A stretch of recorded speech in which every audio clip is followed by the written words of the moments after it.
యోహాను సువార్త 3:16 ఏమంటాడు? రావాలి రాని. దేవుడు లోకమును ఎంతో ప్రేమించెను కాగా తన అద్వితీయ కుమారుని యందు ఎవరైతే నమ్మిక ఉంచుతారో వారందరూ కూడా నిత్య జీవం పొందినట్లు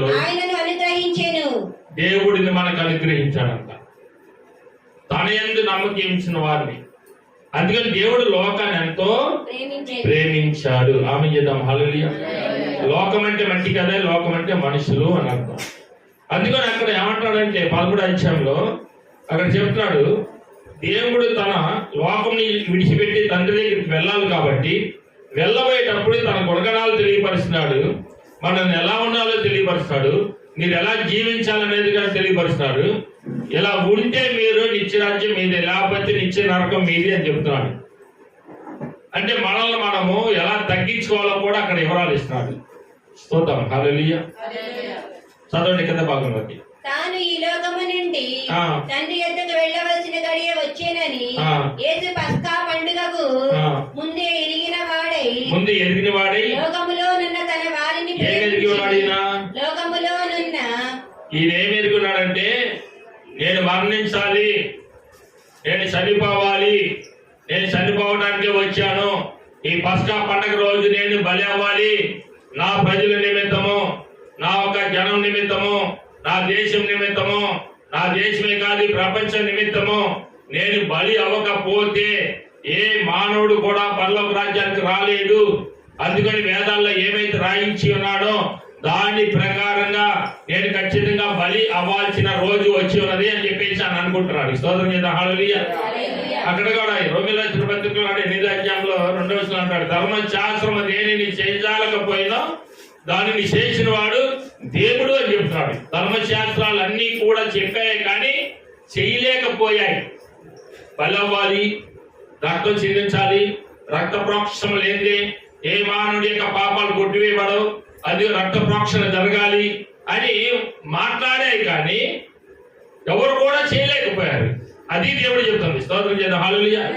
అంటాడలేదు 8వ అధ్యాయం 2వ వచనంలో, ఎట్లనగా ధర్మశాస్త్రము దేనిని చేయజాలకపోయినా దానిని యేసుక్రీస్తు వారు నెరవేర్చాడు. ఆమె చేద్దామా.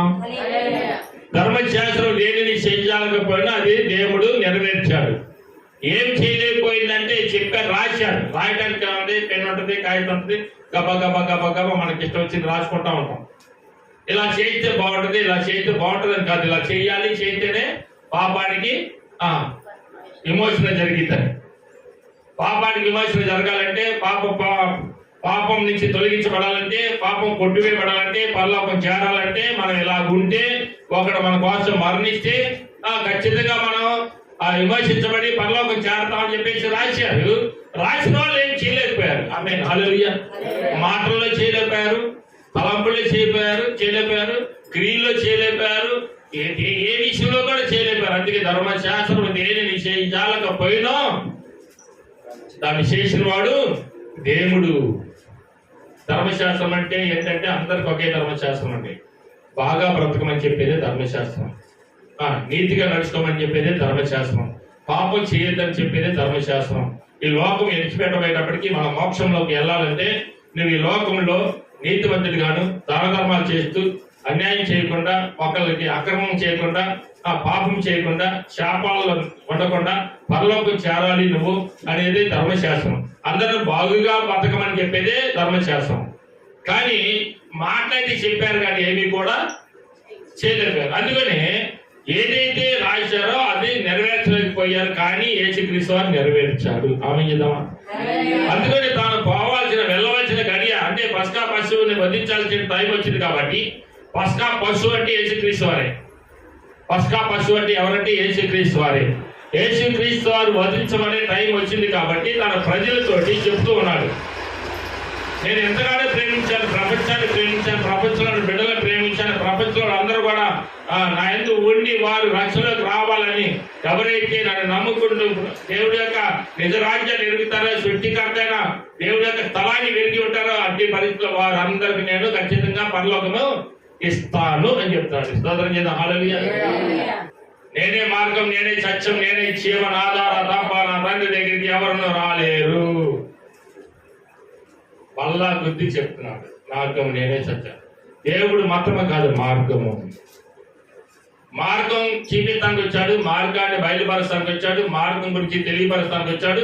మనతో మాట్లాడింది మార్గం గురించే చెప్పాడు. పరలోకానికి మార్గదర్శి అయిన దేవుడు మార్గం గురించే తెలియపరచాడు. అందుకే అంటాడు, నా తండ్రి దగ్గర మళ్ళా నేను వెళ్ళవచ్చిన గడియ వచ్చింది కాబట్టి మనందరం కలిసి కూర్చొని 12 మంది శిష్యులను పిలిచి కూర్చొని భోజనం చేద్దాం రాయండి బాబు అని చెప్పాడు. బల్లారాధన స్తోత్రం చేద్దాం, హల్లెలూయా. భోజనం చేద్దాం రాయండి బాబు అని చెప్పేసి 12 మందిని పిలిచి అక్కడ కూర్చోబెట్టి వాళ్ళకు బోధ చేస్తున్నాడు. ఏమనంటే, నా గడి వచ్చినది, నేను బలి అవ్వాలి, నేను బలిపశువుగా వధించబడాలి, వధించబడిన తర్వాత నా రక్తం చిందించబడాలి. ఈ రక్త ప్రోక్షణే మనకి ప్రతి మానవ జాతికి పాపాలు కొట్టివేసి పరలోక రాజ్యానికి చేరుస్తాయి. ఎందుకంటే ఎవరు కూడా నీతిమంతులు లేరు. నేను ఆకాశం చిన్నసార్లు చూశాను. ఎన్నిసార్లు చూసినా భూలోకం చూసినప్పుడు భూలోకం మొత్తం కూడా చెడిపోయి ఉన్నది. ఎందుకంటే పాపములతోటి, శాపములతోటి, అబద్ధాలతోటి, ఇంకా కొన్ని విషయాలతోటి చెడిపోయి ఉన్నది. చెడిపోయిన ఈ భూలోకమును బాగు చేయడానికి, మార్చడానికి, పరలోకం చేర్చుకోవడానికి నేను వచ్చానే కానీ నా స్వభావం కోసం నేను రాలేదు. అభిజితమా? నా సొంత అవసరాల కోసం నేను రాలేదు. నేను సుఖభోగాల కోసం నేను రాలేదు. ఈ లోకంలో ఏదో బ్రతకాలి, అనుభవించాలి, ఆస్తులు సంపాదించుకోవాలి, రాజరికం అనుభవించాలి అనేది నేను అనుకోని రాలేదు. నేను వచ్చింది ఎందుకంటే చనిపోవటానికే వచ్చాను. అభిజితమా? ఎంత గొప్ప మాట అంటాడు.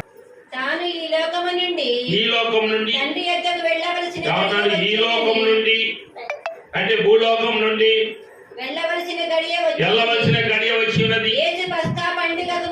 యేసు పస్కా పండుగకు ముందే ఎరిగిన వాడే లోకంలో నున్న తన వారిని ప్రేమించి అంటే భూలోకంలో ఉన్న లోకంలో ఉన్నవారంటే అందరికి వర్తించిందా, కొందరికి వర్తించిందా? చెప్పండి, అందరు చెప్పండి. అందరికా మనకా? అందరికి వర్తించింది. లోకంలో భూలోకంలో ఉన్నవారు అందరికి వర్తించింది. లోకంలో ఉన్నవారు అందరికీ అంటాడు అక్కడ. అందరికి తన వారిని ప్రేమించి వారిని అంతము వరకు ప్రేమించేను ఇచ్చాడు.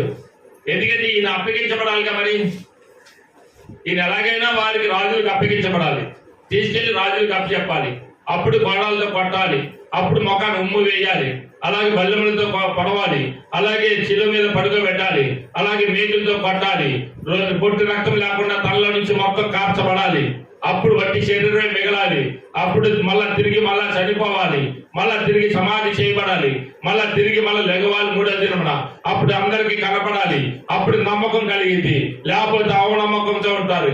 అందుకని ప్రపంచం మొత్తానికి ఈ సువార్త అందేటట్లుగా శిష్యులు ఎన్నుకొని దాదాపు 500కు పైగా అని సూత్రనగా మీరు వెళ్ళి బూదిగంతల వాడికి వెళ్ళి నా సువార్త ప్రకటించి అందరూ నా శిష్యులుగా తయారు చేయకపోండి అని చెప్పేసి అని చెప్పగలిగిన మాట అదే. స్తోత్రం చేద్దాం, హల్లెలూయా.